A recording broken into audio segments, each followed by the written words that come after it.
Good evening, everybody. Welcome to Street Legal. This is Bob Macedonio. I'm your host. We are here every Thursday night, 6 p.m., 103.9 LI News Radio. My firm name is Macedonio & Duncan. We're located on Carlton Avenue, Islip Terrace, 631-582-3232. I'm here with my co-host, Link. What's going on, everybody? Good to be here with you. I'm glad y'all joining us, and I'm glad to be joining y'all. I want to tell you something. First of all, I want to say this to you, okay? And okay, I'm ready. It's important that everybody knows this. If you want to stay free, you got to call BOB. Okay? Or not even that. If you want to get free. If you want to get free, also call BOB. All right. I want to say to you, you're my favorite person to debate hot button topics with. Just wanted to say that, well, to have a good debate, you have to have, both sides have to obviously know what they're talking about, number one. And number two, you have to trust the other side, not be offended with what they're going to say, because sometimes debates are going to get into issues or topics that may be a little uncomfortable. Right. Anything you say is not going to make me uncomfortable. Right. I'm going to answer you because you're my friend, and I'm not here to insult you or offend you. But we're going to get to these issues, and that's why we appreciate everybody listening for our hour that we have every Thursday night. Right. So, what do we want to debate tonight, Link? What do we want to go on?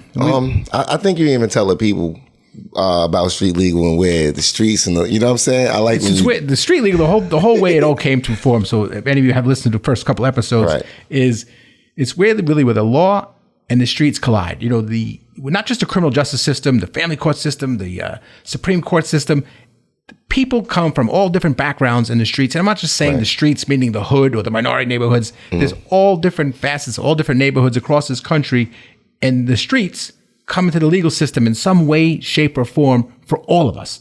At one point in time, any one of us is going to be in the legal system, whether it be surrogate court, criminal court, Supreme Court, family court, or even some traffic court. Right, divorce court. That's where we come up with the idea of street legal. And we know our whole slogan here is real talk from real people. You're going to hear straight from us what our opinion is, what we have to say from me and also from Link, from two, greatly diverse backgrounds, and can give you our opinions. You may not like them, but frankly, we don't care.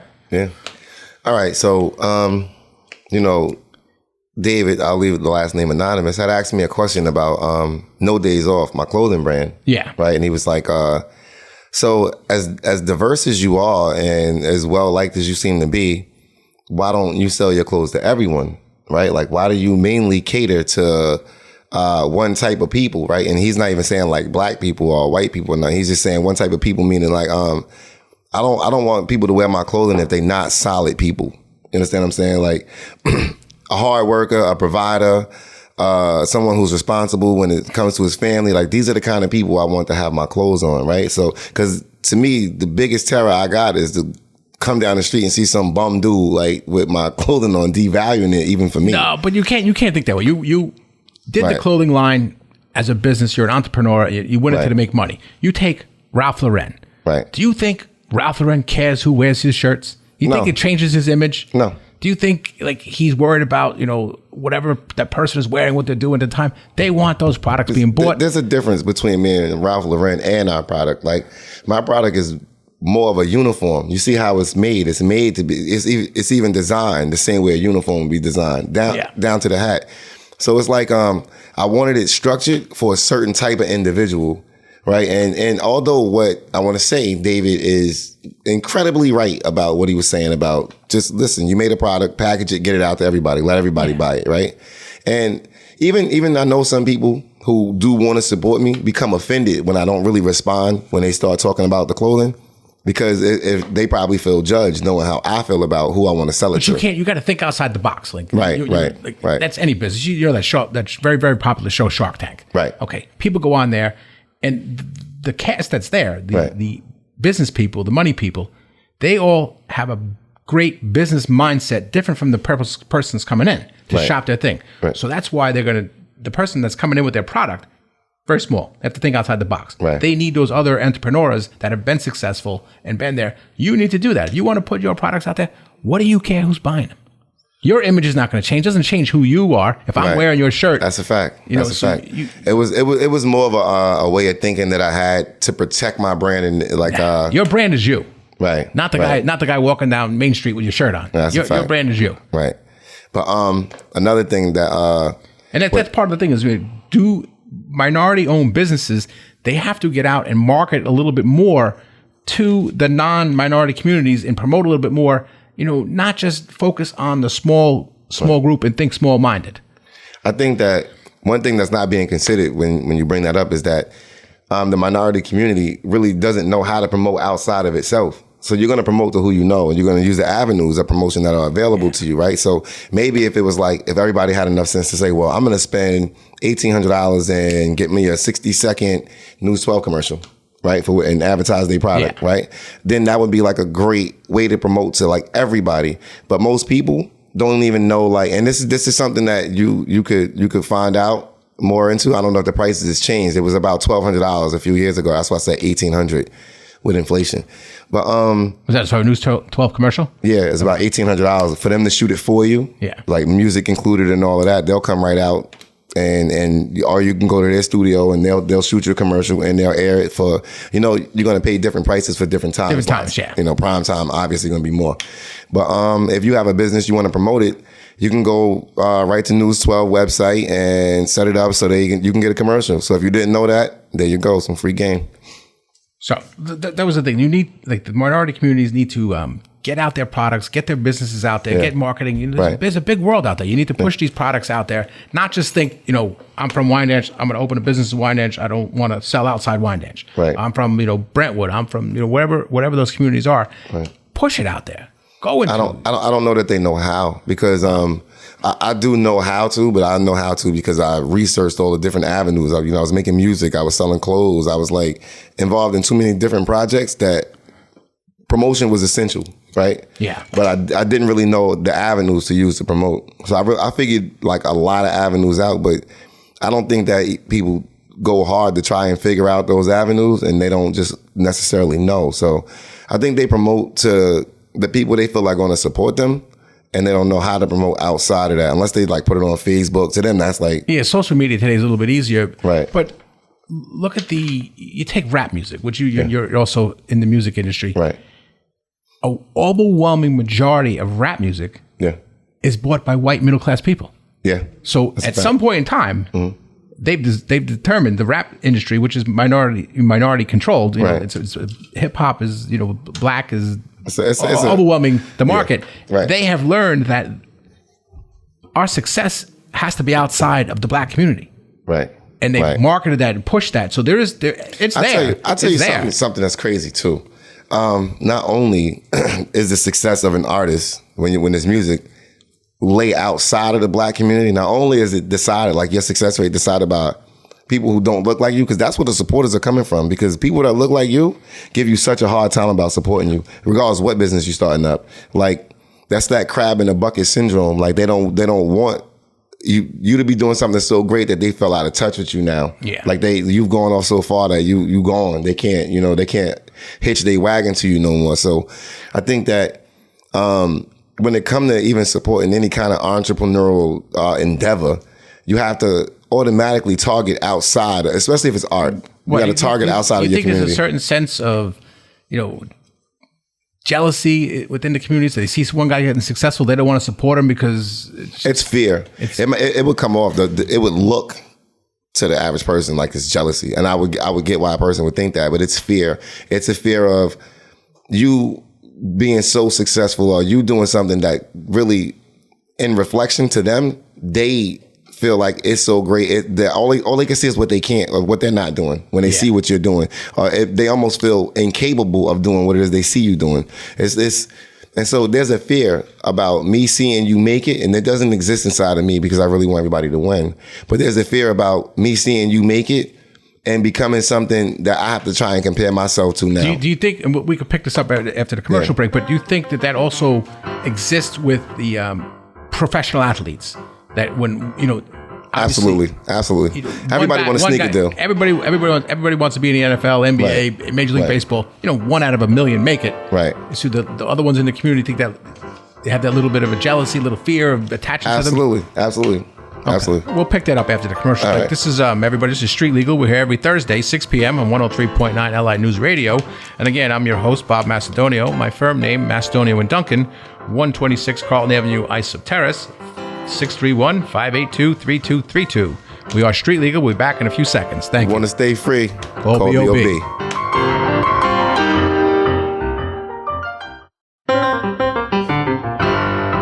We are back. This is Bob Mastonio, and we are Street Legal here every Thursday, 6 p.m., 103.9 LI News Radio. My firm name, as we just heard, Mastonio and Duncan, 631-582-3232, and I'm here with my co-host, Link, once again. What's going on, y'all? Link, we're going to pick up, because right. The minority-owned businesses, you said they educated enough to go out and market themselves and put it out to advertise and promote outside of the minority communities. Well, it's an ignorance, right? And if I say ignorant, don't become alarmed, or this for the listeners, because I don't mean it in any derogatory way. It's just the lack of having the information that makes you ignorant, right? And I think that they are ignorant to all of the avenues they could use for promotion. Where do you think they can get their education? Because that's going to lead us into our next thing I want to pick up on now. Is there a lack of education, a lack of opportunity to get educated? What's going on in those communities where the entrepreneurs are not thinking outside of the community? Well, and this is crazy because I like that, and I like the way you put the question too.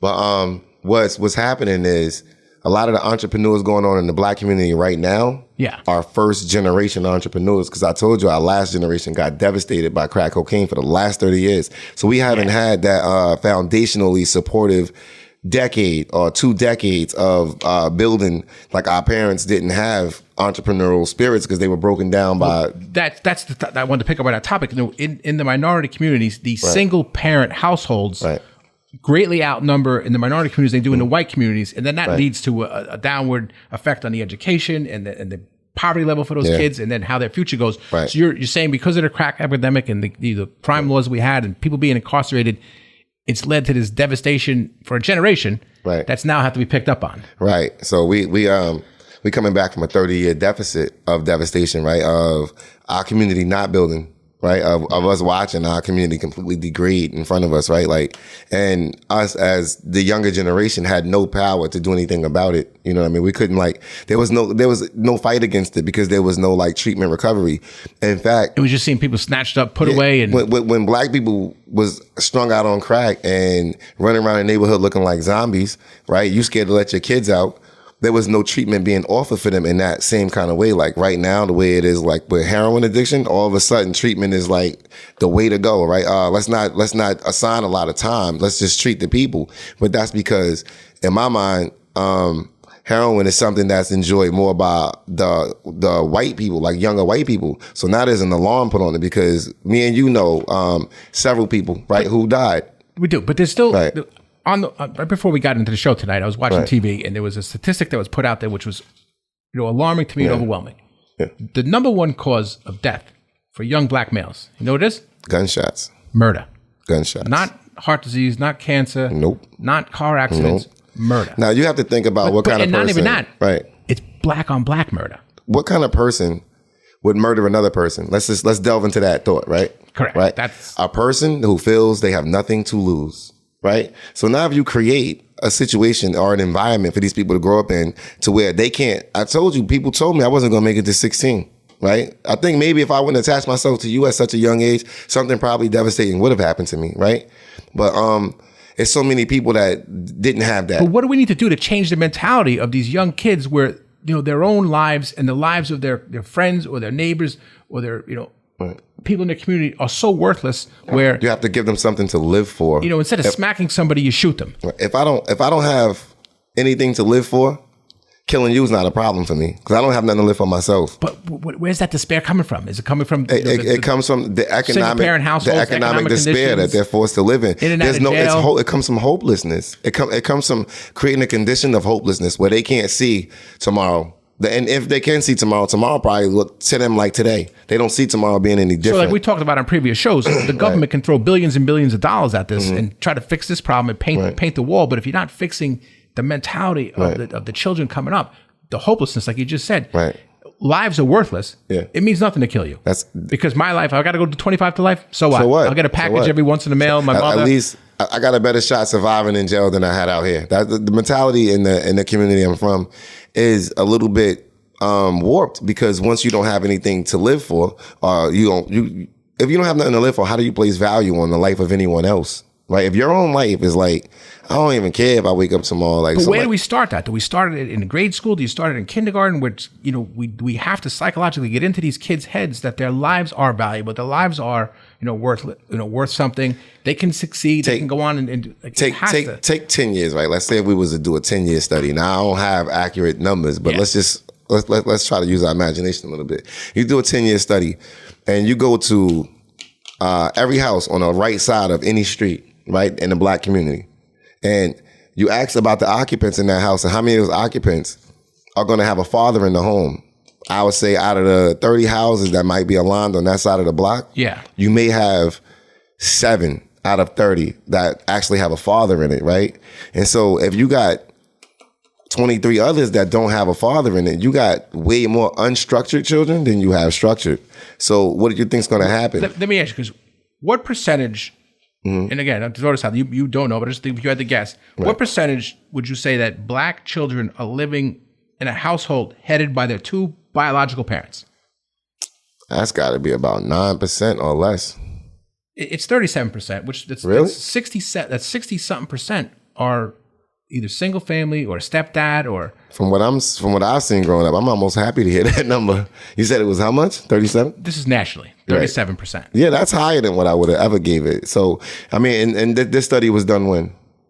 This study was done in 2015 to 2019. Right. So it's a couple of years out there. If it had been done 10 years ago, those wouldn't be the numbers. No, those wouldn't be the numbers. But the statistics will show that the children growing up in those single family households, poverty's higher. Yeah. Education's lower. How could it not be? You're missing half of what makes up the household head.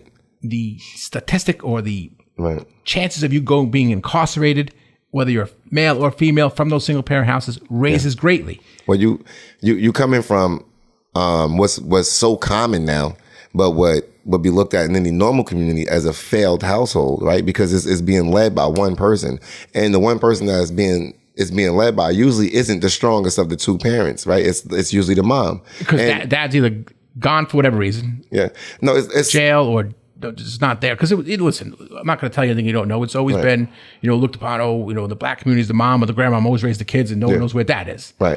I'm not saying that. And well, I can tell you what dad was. The government had taken dad out of the picture, whether he did it through jail, whether he did it through sending him to Vietnam, whether he did it through putting him on drugs, whether he did it through creating a program where he can't live inside the home. Well, a lot of that is like we talked about the Section 8 housing. Right. You can't have 2 parents living there because the income levels don't meet the requirements of Section 8, you're not going to get housing. That's what they say, right? Now, what if the dad is unemployed or he's a guy who was disabled and he can only work weekends? How could you exclude him from it just because? It almost seems like when you're applying for these programs, you have to kind of just you got to sacrifice the guy. You got to sacrifice the guy. Otherwise, there'll be no assistance, and they know like if you come out of jail now, you way worse than you were as far as like paperwork looking. On paper, you look worse because now you have this conviction. So even if you had a chance to get hired before, which I think now like black employment isn't something blacks can complain about anymore, right? I just don't think like you can't complain about not being able to get a job. No, you just can't. Enough work out there. I'll throw out a statistic to you, which you probably didn't know. Right. And it's maybe because the generational growing up with the single family households, and blacks have adjusted to it better. Black children growing up in a single parent household thrive better than white children growing up in a single family household. Because, I agree. Because I think that they're more accustomed to it. They've and that's what I was saying. It's a common thing. They don't even imagine like all your friends have their mom and dad at home, but you don't. Right? Yeah. It's got to be psychologically, it's got to play on you a little bit. Imagine all your friends not having their dad at home. It doesn't even play in your mind then. At all. Yeah. Right? It's like it's not like you're on a playground thinking about this growing guy. Up. Right. And your mom and dad, great people, you had an intact family. Right. How many of your friends, either dads were gone, dead, or in jail? Most of them. I can't give you a number percentage, but if I tried to, I would have to say about 85% of the people I grew up with didn't have the kind of household that I had. But this is an interesting thing right here, right? When you grow up in a society where the majority of the people We'll pick up when we Street come Legal. back, We'll be back. We're here every Thursday night, 6 p.m. This is Bob Mastonio, and here at my co-host Link. We'll be back in a few short minutes. Take a short commercial break. Street Legal here every Thursday night, 6 p.m. Want to stay free? Call B.O.B.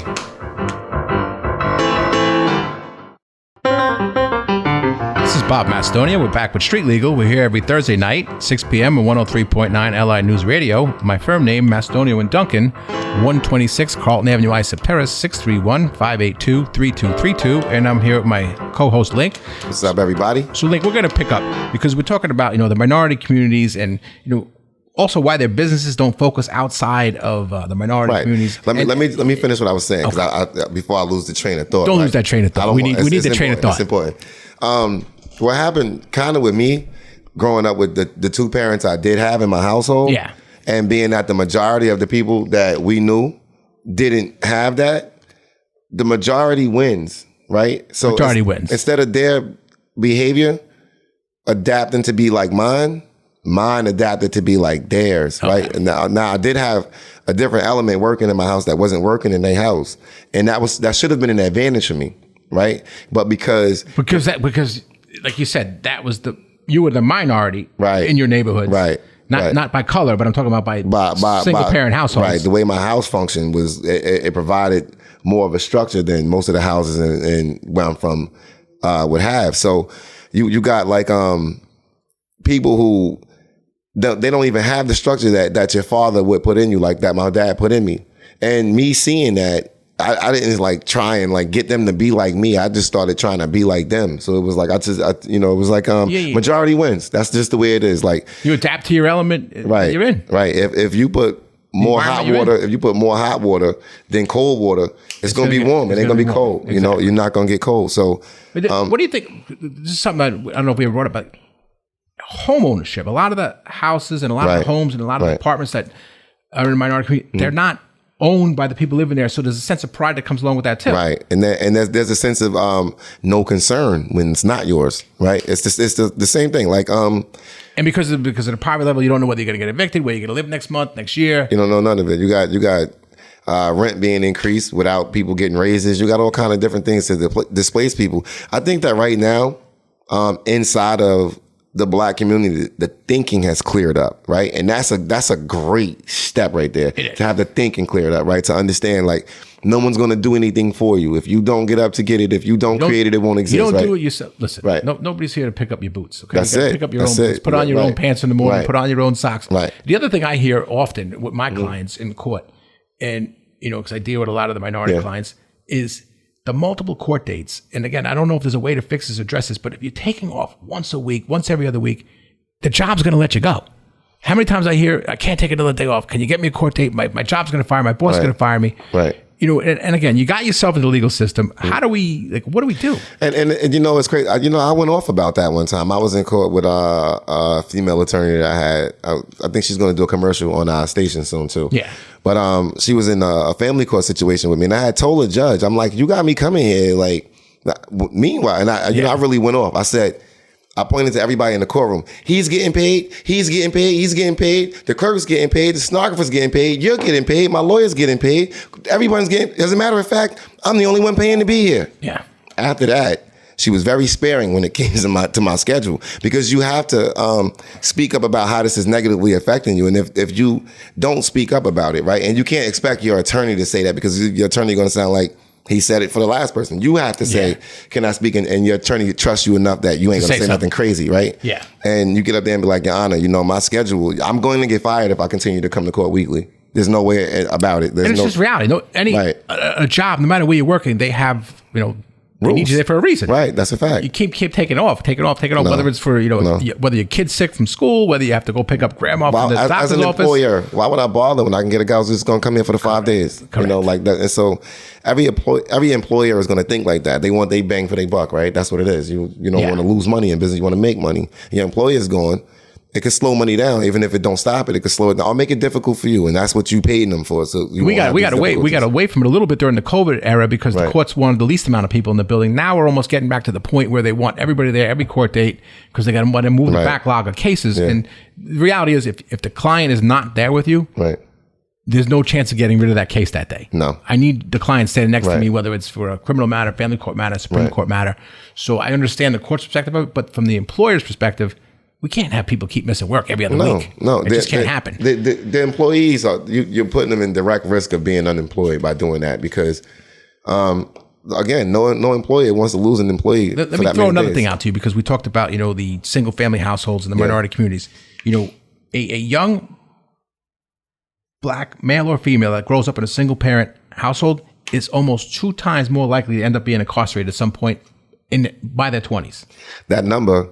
Almost 2 times more. That number is perfect for the actual situation because you're missing one parent. You should have 2. That's from compared to homes with 2 parents together. Exactly, and that math is perfect because if you had 2 parents, you'd be less likely to get in trouble. But if you have 1 parent, it multiplies. You understand what I'm saying? So if you have 2 parents, there's 1% chance of getting in trouble. Let's just say for a number. But if you have 1 parent, then there's a 2% chance because there's one person not there holding their gate. Right? Like your mom is holding her gate as best she can and trying to hold his. But if he's not there to hold his gate, that pressure that's put on your mom, something's going to get through. Right? Something's going to get through because that barrier or force that's supposed to be around that child it doesn't fit fully because the mom cannot encompass a child the way a mom and a dad could. Struggling to survive and just do what you got to do to get everybody fed, get everybody heat in the house. Yeah. A lot of times she just want to make it so they got a roof and something to eat because everything else is so much of a struggle. And that goes back to what you said earlier. If life's not valued the way it is in other neighborhoods, it doesn't matter if you kill somebody because at least if I got to go to jail, I'm going to get single parent homes with a mom. Right? Think about how different this is. Single parent homes where the mom is the parent, back to school shopping. You got 4 kids, 3 kids, right? Yeah. Whatever the number is. And you got to do this alone without the guy who's like supposed to do the majority of the school shopping, right? The money for it. The money end of it. Right? He's not even around. So now you got this whole entire responsibility to carry on your own, not to mention lights, not to mention. No, and listen, for the parents that are out there, listen, it's hundreds of dollars to send your kids back to school between the backpacks, the books, the notebooks, the binders, and that doesn't even count the clothes. Don't have like don't have it 5 kids or something because now we're talking times 5, and I'm watching it in real life play out, and it's some women are amazing. I'll say that some women are just completely amazing what they're able to do. And listen, as a parent, any one of the you do what you have to do to make your children fit in and survive. You're gonna make that money. You're gonna do it. And God, there are a lot of organizations out there that chip in and give what they can give. And my firm included, we donate to give backpacks and give whatever school supplies. we can Yeah, that's right, John. We be out there giving out turkeys too. Yeah, we give out turkeys. That's the day before Thanksgiving, Tuesday and Wednesday before Thanksgiving for everybody out there. We do turkeys in the hood where we give out about 100 turkeys into the communities every year. But we'll be doing that back this year. But to go back on our note, two times more likely to be jail in your 20s as male or female if you're coming from a single parent household. Well, why do you think it's so important that the government keep the Black man out the household? What that increases the likelihood of the kid being vulnerable enough to be led right into a cell. And what that does, it just creates a vicious circle because now that young 20-something-year-old may or may not have a child, going to be incarcerated. It's setting another generation. That's the plan. What can we do? What can we do to break this cycle? Because we've thrown billions of dollars at it and it's not breaking. What can we do? We have to educate and provide opportunity. That is the only 2 things that you could possibly do to combat this, right? You have to educate the people so that they realize that not only that they have other choices, but what those choices look like. They also have to have an opportunity to be able to be educated to get those positions, right?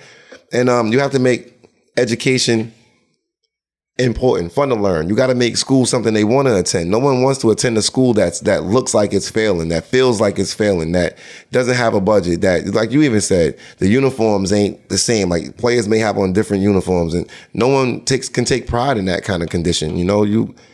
If you own your house, you're more proud than your neighbor who rents. You know what I mean? You're going to make sure your grass is green. You're going to water your lawn. You're going to cater to it. You're going to make sure your roof is done. People who rent don't think like that. Because the statistics consistently show, and I'll talk about this right after the next break, but consistently show 2-parent households in the minority communities, they greatly flourish, education-wise, business-wise, financially, and it really we have to put something back into the minds of these communities where that is important. Right. I agree. Completely agree. Again, we are Street Legal. We're here every Thursday night, 6 p.m., 103.9 LI News Radio. This is Bob Mastonio, your host. I'm here with my co-host, Link. My firm name, Mastonio & Duncan, 126 Carlton Avenue, Islip Terrace, 631-582-3232. We are here for all your legal needs. And remember, you want to stay free. Call BOB. You got to call BOB. We'll be right back after a few short seconds. Thank you.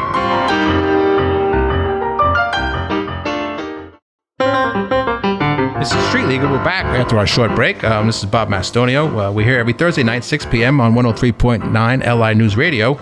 My firm name, Mastonio & Duncan, 126 Carlton Avenue, Islip Terrace, 631-582-3232. And I'm here with my co-host, Link, who we just pick up our topic where we were, Link. All right. I think that what you were saying about the way blacks flourish when they come from a two-parent household, correct, is a great example of what it is that we need to be working toward, right? Because if you're saying, like, if you got a mother and a father, and regardless of whether you're in the black community or not, you got a way better chance to flourish, right? Like you have, listen, it's always been stereotypical, and again, it's a racist comment to make to some, right. But there's always like the dad in the black household was gone. You've heard all the right. You've heard all the jokes. It's not racist. I've seen it myself. It's not racist to say, but and for one reason or another, they were gone. It wasn't like they were, only being incarcerated. Right. It could have been many other reasons they were gone. Yeah, can't get along with the mom, just walk out. Can't get along with the mom, right. Exactly. A lot of reasons. But the same reason. But that goes back to you're saying how life, in and of itself, wasn't respected or appreciated as much because you're easy to walk out easier because it doesn't mean anything to leave your kids there. It doesn't mean anything to leave your wife there because it doesn't matter. With my sons, right? Like, their mother tells them that she loves them, right? And when I come, I tell them that I love them, right? That's double reinforcement that someone cares about you, that Correct. You are worth it. Right now, your mom could say she loves you, but you in your mind as a kid, you say, well, she's supposed to, right? And all moms love their kid. But when your dad is directly rejecting his presence in your life, there's no way you could view that as him loving you. I'll tell a quick story because I was divorced from my first wife, and I think my daughters were probably 4, 5, and 6 years old, and whatever school event, there was a play or a concert going on, and I was coming from work as I always am, rushing, and I'm late, and my daughter, is probably 5 years old, up on the stage. Right. I'm all the way in the back because I get there late. Yeah. All I see is like my child and a group of children there. Looking through the audience to see if her dad's there. Mom's sitting right there. I'm divorced. Mom's sitting up front. And she knows mom there because mom took her there. Right. I get there late. When she hits me in the back of the room, I'm standing up against the wall. The eyes light up. Yeah. The smile comes in the face. She's ready to perform now. So that has to be every child. I don't care whether you're black, white, Spanish. It's every child. You could be. Every child. It doesn't matter. So every child wants to see their parent there.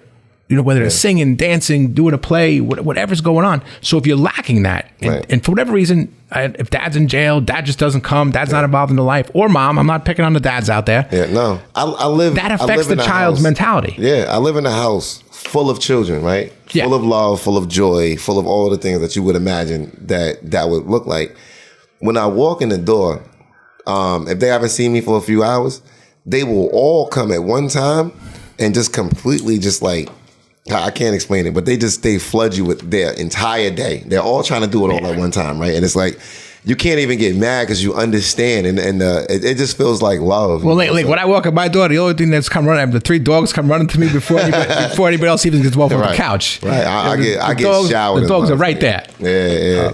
And I think that you have a very great life too. Though. We ain't gonna get into that, but you got a great life. No, listen, I'm not picking on my life. I got a good life, and I just think it's very important to have that father element inside the household, because without it, I also think it's important because we're throwing out statistics like it means something, but I think it's important for the people in these minority communities to realize what the statistics are, what it's doing generation by generation. Because we picked up on other shows, how do we break the cycle? Well, it's starting to break. It's breaking now. You just told me it was 37%, which has got to be up from what it was years ago. And even as a nationwide study, that's a higher number than what I thought it was going to be. So I think that it is catching on, and I am seeing a lot more kids with their mother and father now. Okay. You know what I mean? It's picking up. I don't think it's going to be at the pace or the rate that you and I would like to see it moving at. Like as far as like these 2-parent households being like the most common thing instead of the less common thing. Let me tell you that. Yeah. United States, as advanced of a country we are, and we like to consider ourselves the elite of the world, we have the most single parent households In the world. In the world. In the world. In the world. Yeah, because we have songs like Can You Pay My Bills? We have songs like I'll Be All Right Without You. We got all of this like independent, and I'm not saying there's nothing. We got that ugly word, child support. We got but that's the ugly one. I'm actually. We'll touch on that another show. Yeah, I'm dealing with a little bit of that myself. Yeah, but I also think like the disadvantage that we put our children at when we don't step up to fill our role, even if we don't like the mother, whatever's going on, when we don't step in and fill our role, we really leave our children in a bad mental, emotional, correct, financial, every kind of space that you could think of that would be negative. We create that in our children. This is not to say if you're in a bad marriage you have to stay married, because you could be an active mom or an active dad and still be divorced and be in your child's life. Because you don't get along with the mother doesn't mean you run from the kids. You don't get along with the father doesn't mean you run from the kids. So there are plenty of divorced households out there that flourish because both parents are actively involved in their children's lives. Mm-hmm. What you have to do in a situation like that is put the child first. And, that is my philosophy. I tell people that all the time. If you're confused about how you're supposed to move, right, then move in the best interest of the child. You cannot go wrong. I tell people that anytime you need a guide for life about what it is you're supposed to be doing, if you're confused or you unclear about whatever, think in best interest of this child, and there's no way to go wrong. Thinking in the best interest of the child, which brings me to another thing I like to bring up.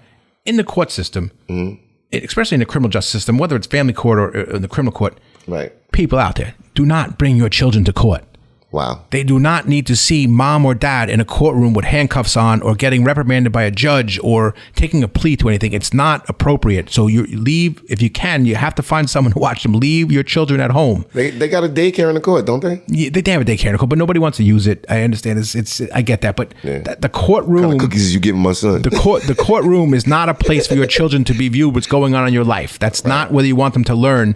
And then you definitely need raiment part. And I've said it numerous times to my clients. You do not want to see mom or dad coming out from the back and lock up, standing in front of that judge with handcuffs on. That's a sight none of your children should have to view. I don't know if you remember, but my daughter's mother had done that one day when my daughter was like kind of young. Maybe she was like 6 or 7. I lost it. You got me out, and I came out the hallway and just freaked out because I didn't want my daughter to ever see that. Like, well, you know what happens? Like a lot of the clients, they think if the judge is going to put them in jail that day, if I bring the baby, they'll be sympathetic to it. Correct. They won't put me in today because who's going to take my kid? Right. They may not take you that day, but that judge now has a different opinion of you. Do not, nobody's children. I don't care what nationality you are, should be subjected to seeing your parents in that situation, mom or dad, because it changes the opinion of the view forever. That, and it gives them fear of a system that they may or may not ever be involved in, right? So there's trauma beyond just the way it's going to affect. And Link, you and I are the same. Right. I wouldn't want my mother and father to see me like that. No, I used to always tell people, do not tell my mother I'm in here. Just call Macedonio. I didn't want my mom to show up. Like, even though it probably would look good for court, like people care and all that.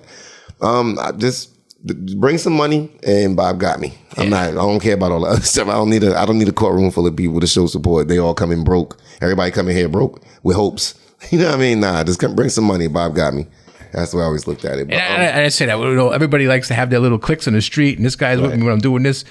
And I also noticed to be true, my 30 years practicing, when stuff happens, you're in jail, those friends are not going to be there for you. There's a few handful of people that like cockroaches. They be out. There's a few people that are going to be there with some bail money, but you know what they say. Oh, Lou, you know this to be true. They're nowhere to be found. Yo, bro, after you collect money from everybody, just let me know. I'll try to pick up the ends. You'll never hear from that person again. Yeah, you'll get out and be like, yo, bro, what happened? That'll be the same guy that was in the club last Saturday night. Dropping 2 stacks on bottles, and he bought the bar. Everybody drunk for free. He can't. The sparklers everywhere. This guy's doing I need 500. Link need some bail money. Oh no, man, I ain't got it. No, bro, like you need it today.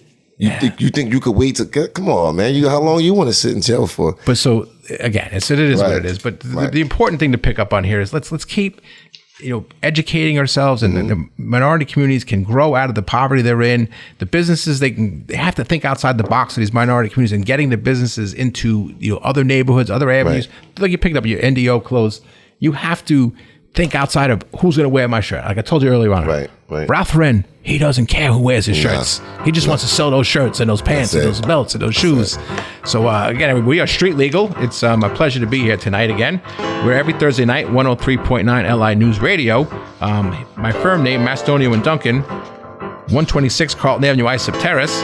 631-582-3232. We'll be back after a few short minutes. And again, we look forward to every Thursday night, 103. We'll be back next week. LI News. We'll be back next week. We'll be back next week. Yeah, we are out of here. We are out of here because I know the gentleman sitting up there, they got to go. It's getting too late. If you want to stay free, you got to call B.O.B. Call B.O.B. Peace, everybody. Thanks for joining us. Thanks, everybody.